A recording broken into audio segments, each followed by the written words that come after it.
Hey legends, welcome along to Hellmouth Hotline. I'm your host, Rodney Stewart. Now we're getting very badly out of sequence with the show here, but it is what it is. There's a heck of a lot of stuff I'm checking out at the minute, and a heck of a lot of stuff I want to do, not just in this podcast, but other podcasts as well. I've bitten off a hell of a lot more than I can chew, let's just put it that way. Juggling so many balls at the minute, so some of them are dropping on me, but I'm going to do my best to throw out as many new episodes as I can, so you may get a ton of them this week, or you might get one or two of them, or you might get none. It is what it is. It's where I'm at. I'm just trying to grow so many different things, and yes, been an idiot about it. Literally juggling so much at the moment, it is stupid, absolutely insane. But I am sitting down and I'm watching horror movies and checking out some shows, so I'm going to be putting out podcasts for you guys if you happen to enjoy these. If you do, let me know on the email hellmouthhotline@gmail.com. I would really appreciate just to see how far this podcast is going out there, because it's very, very difficult to really know these days. You know, you've got of course SoundCloud as the hub I'm kind of putting them on, but of course podcast is connected up to iTunes and God knows what else. I'm constantly coming across different podcast providers that have the show on it, so I've got no idea how many people are listening to this or what, you know. Just it'd be nice to know. So if you are following the show and you're enjoying it, let me know through that email. Again, hellmouthhotline@gmail.com. And yes, if the show sucks, let me know that as well. It's the only way you can improve in these things, is to know where you're going wrong with them. So let's get into a little chat about Wes Craven's New Nightmare.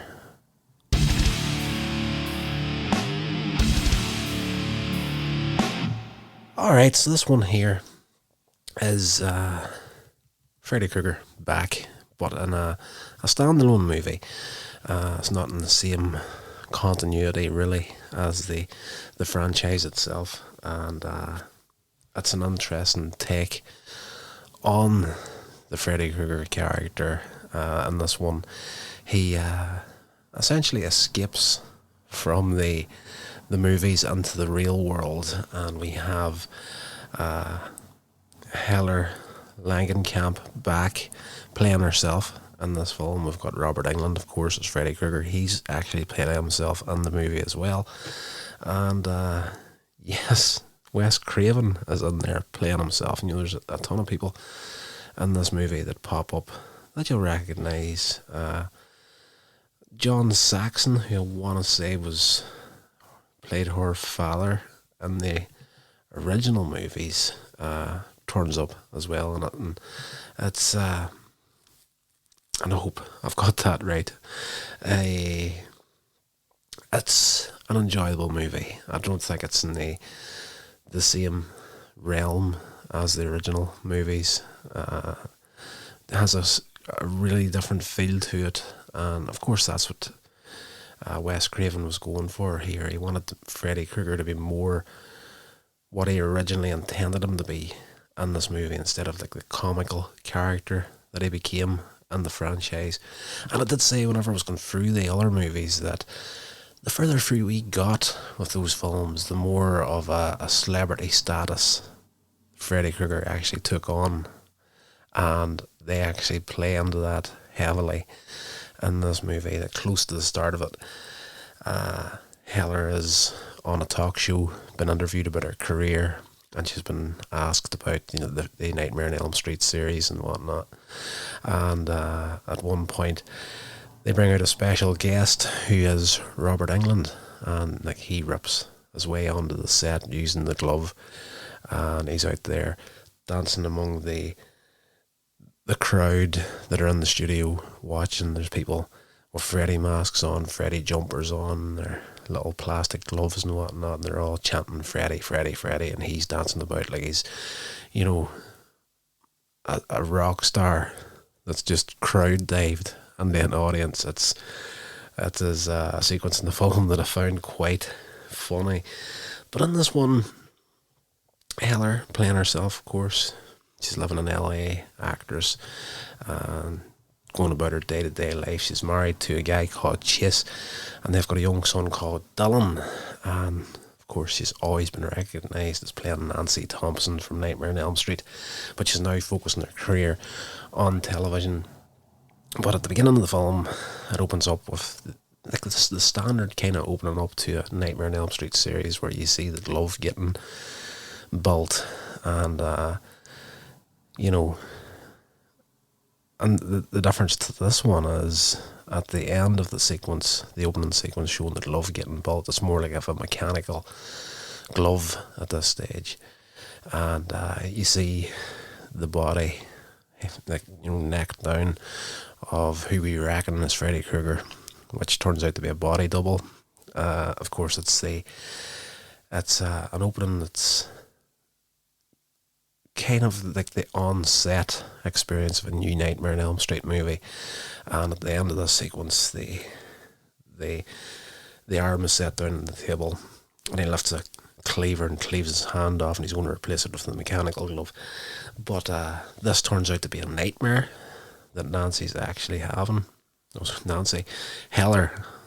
I keep going for characters' names instead of her actual real name. She's playing herself in the movie.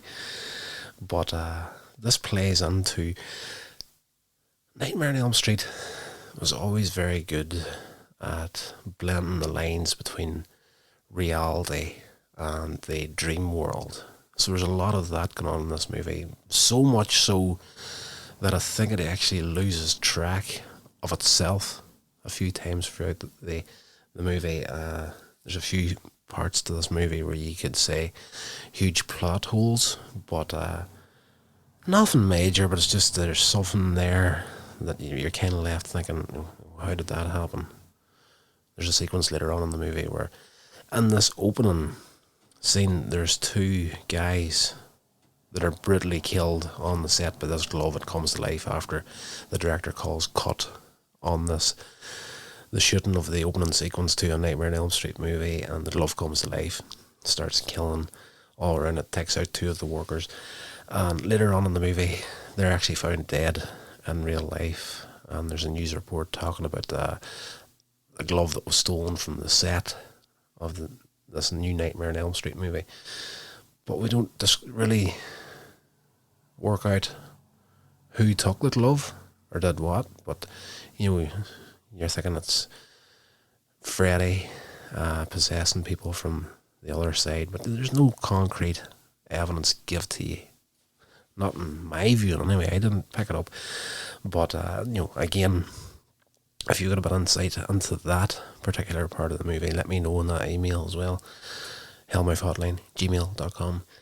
But yes, her husband is in this dream as well. Chase, he gets nicked by the glove, and she wakes up from the dream, and she dismisses it as a crazy notion, but she does realise that he is, and after she wakes up, her husband Chase is sporting a similar cut to what he got in the nightmare that she just had.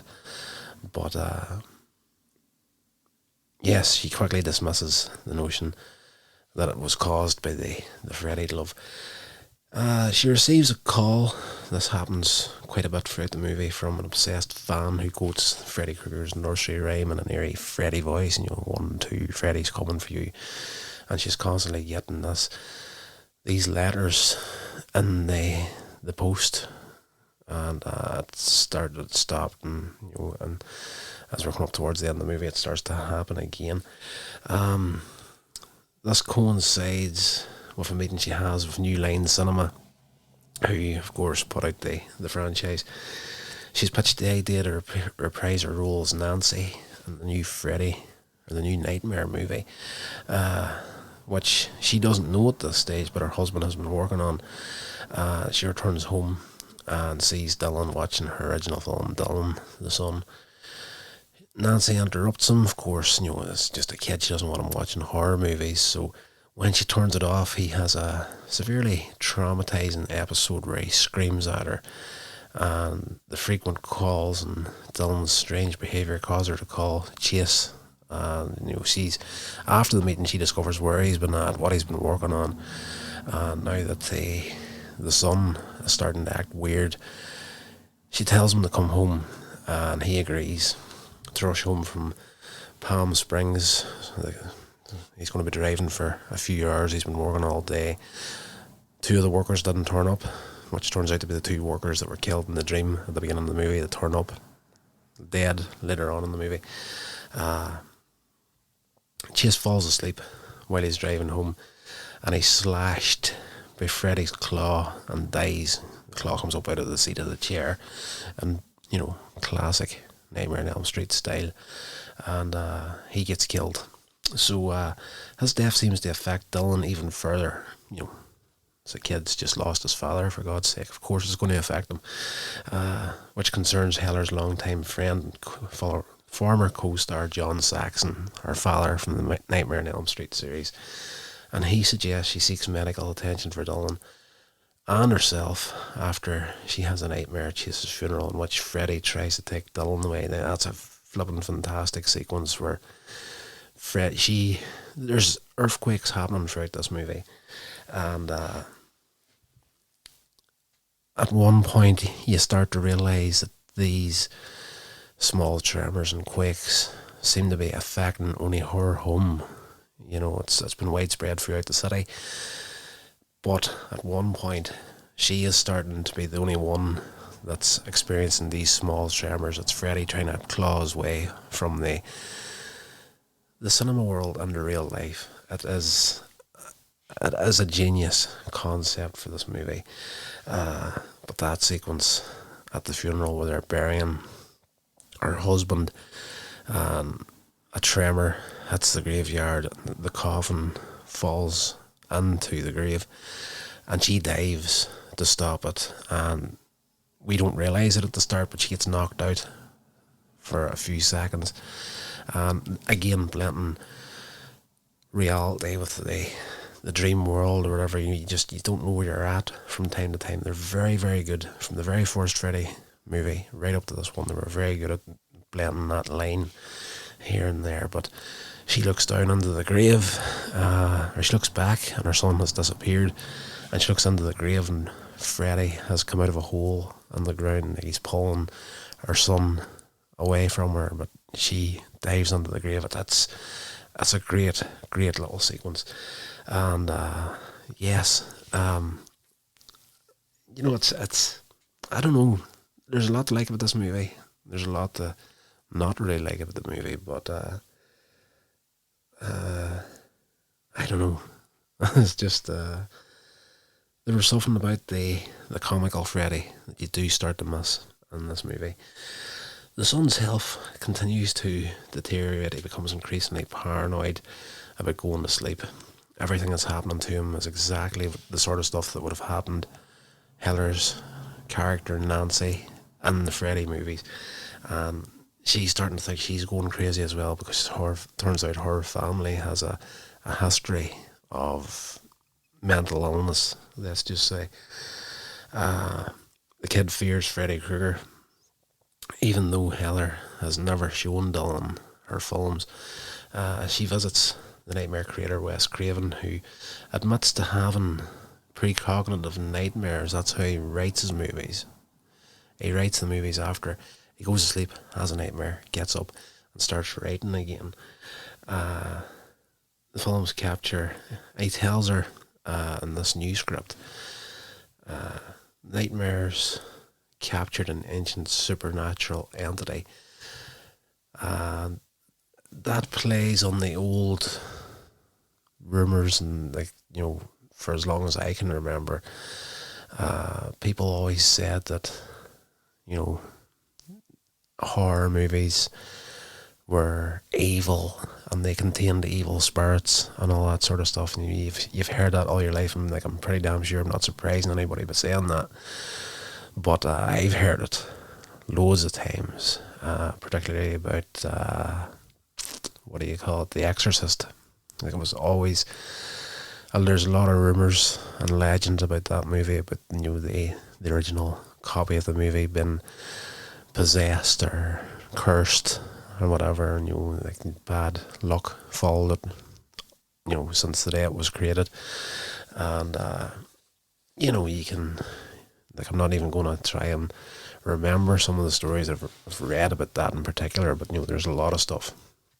If you do a bit of research on it, it will back that up. So this concept of this ancient evil spirit been trapped inside the Nightmare on Elm Street series, and it's started to enjoy being Freddy. But now that the films are no longer been made, the movie series can't contain him much longer, so he's trying to escape from the movies into the real world. It's great playing that, or pulling that sort of thing into this movie as well. The entity is freed after the film series ended with the release of Freddy's Dead, The Final Nightmare.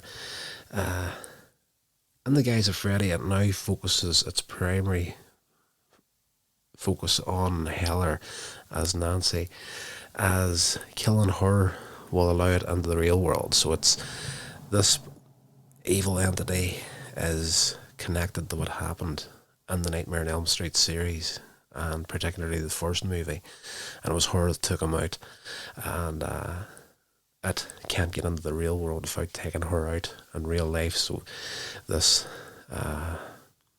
version of Freddy, there's a friend of mine actually detested this movie because it wasn't Freddy that was in the movie, really. It was this new entity in the shape of Freddy. But, it is what it is. It's a genius idea. And, some people just can't be satisfied with anything, really. Robert Englund, who portrayed Freddy in the movies, also has a strange knowledge of it, describing the new Freddy to Heller, then disappearing from all contact shortly thereafter. He pops up in the movie a couple of times. The last time you see him, he is actually painting a portrait in his house, and he tells her he's going to meet up with her the following day, but he disappears. We don't see him again for the rest of the movie. It's almost as if Robert Englund freaks out that this new Freddy is coming after everybody, and he turns his heel and off he goes. But the painting that you see he's painting has this demonic vision of Freddy on it. And yes, that's more of a more evil Freddy than the one we would have seen in the movies up to this point. Where are we at in my notes? After another earthquake, Heather takes a traumatized Dylan to the hospital where Dr. Hefner, suspecting abuse, suggests he remain under observation, and Heather is running the risk of losing her kid at this point in the movie. It just looks like everything that's happening is pointing towards like Heather herself going crazy and taking her son down with her. And they're suspecting her of being a bad parent because everything that he is exhibiting is essentially what they see as a kid freaking out having watched the Nightmare on Elm Street series. Heather returns home for Dylan's stuffed dinosaur, while her babysitter Julie tries to unsuccessfully keep the nurses from sedating the sleep-deprived boy.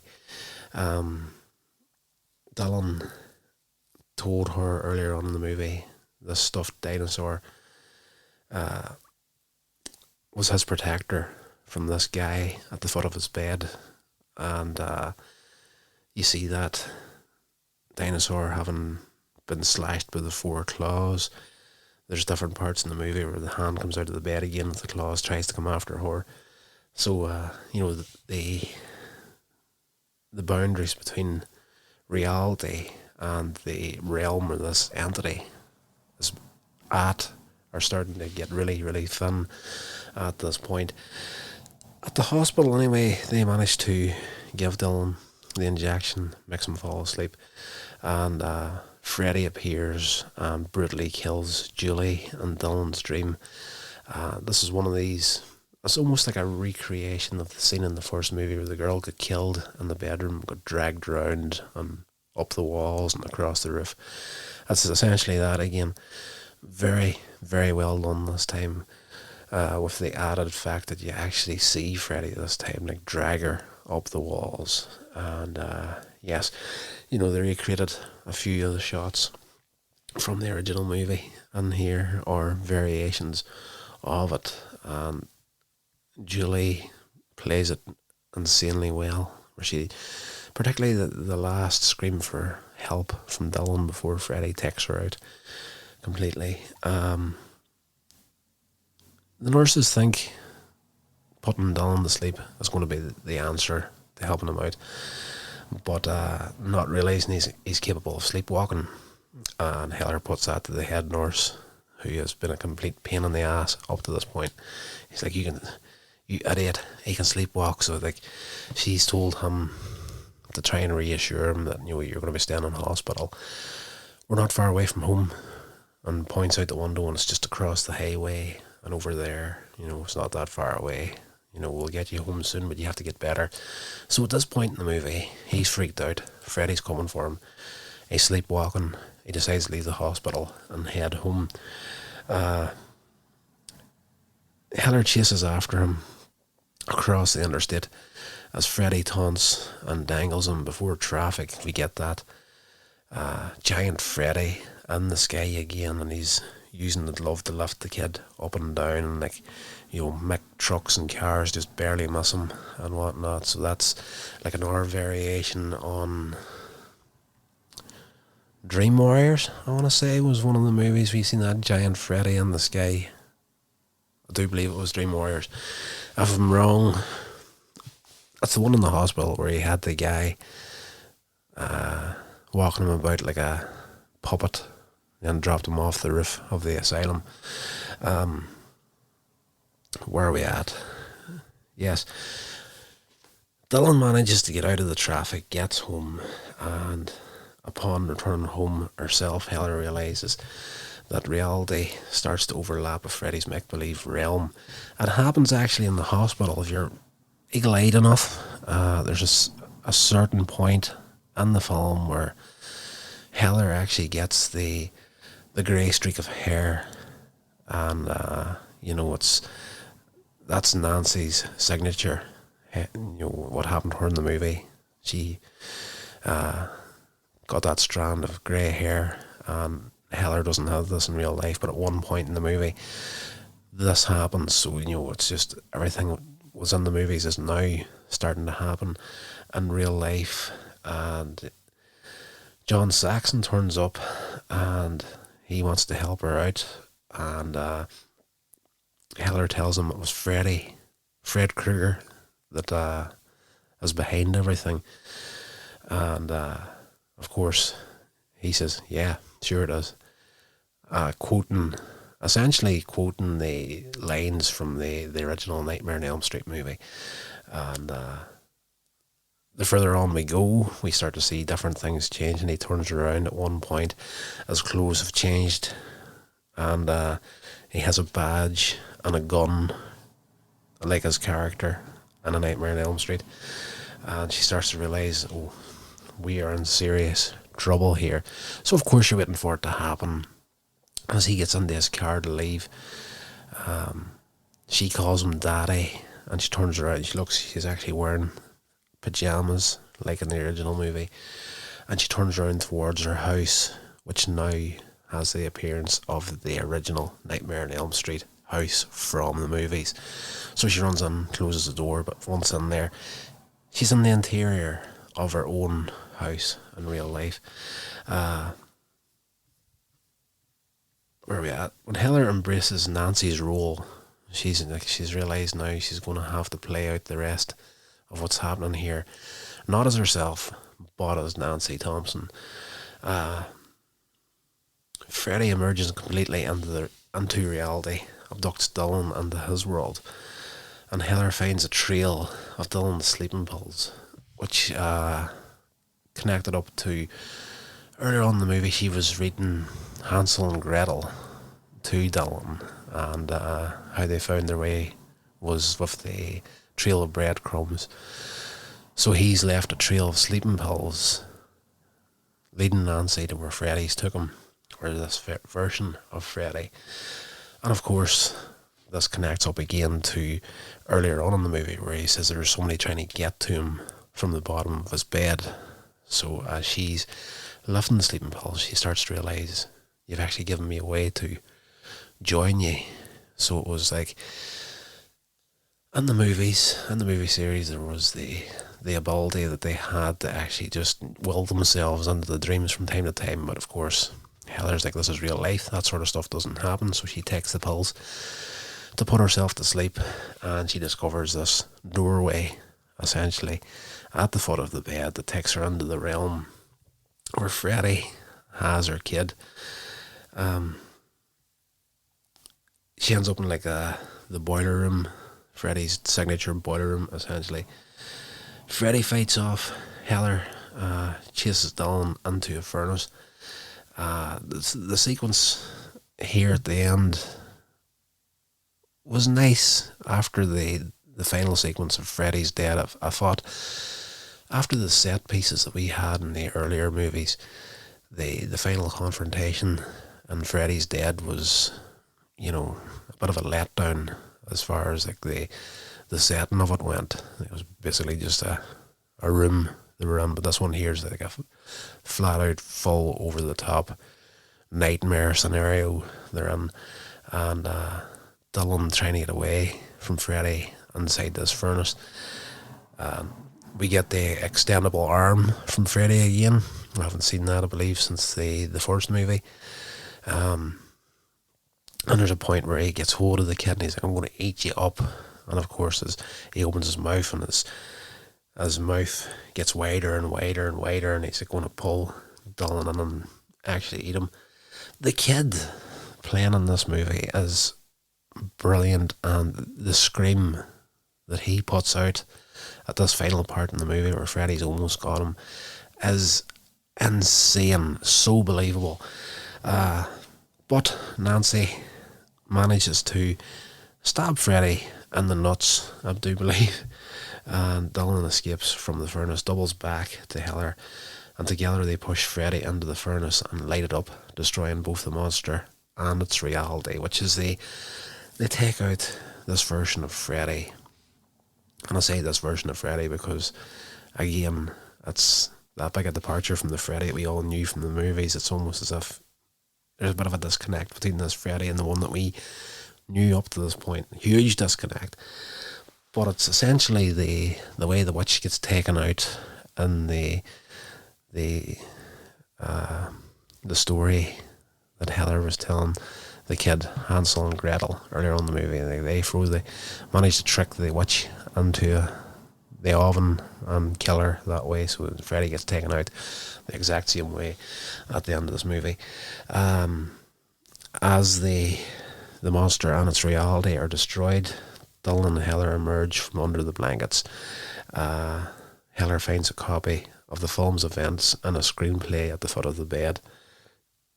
And you see that a couple of times towards the end of it. This script is almost as if it's been written as it's happening, or everything that happens is because of what has been written in the script by Wes Craven. It's weird. And how the hell the script got there at the end of the movie, I've got no clue. Inside the cover of the script, it's written, "Thanks from Wes for defeating Freddy and playing Nancy one last time. The victory helped imprison the entity of the film franchise. Back in the what she did here, re-imprisoned the entity back into the Nightmare on Elm Street franchise again. Freddy's back where he belongs, essentially." And Dylan asks her, "Is it a story?" And just before he asks, "Is it a story?" you see on screen the script page, the final page of the script, and the kids, "Is it a story?" And she's like, "Yeah, it's a story." And the film finishes with her opening up the script and starting to read the script to the kid. That's it. The movie closes out there. It is... That's worth watching. Don't get me wrong, just, as I say, the original movies were so good. They had their high moments and low moments, and this one here, I do believe was probably the poorest received of all of them. It was released October 14th, 1994, grossing 19.8 million at the box office on a budget of 8 million. So, it made money, but it was also the poorest performing film in the Nightmare series. However, it received positive reviews from critics, and it was followed by 2003's Freddy vs. Jason, a crossover of the Friday the 13th. It was a crossover with Friday the 13th, set in the same continuity as the other Nightmare movies. So this one here is fully standalone. So I think we're going to jump into continuing on in the series here. Of course, we're going to be doing Buffy as well.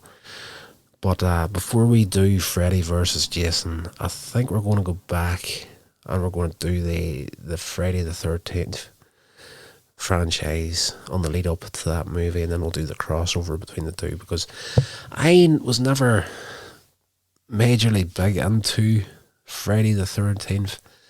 I understand the concept of everything that goes on in them, but I don't think I've actually properly watched one from beginning to end.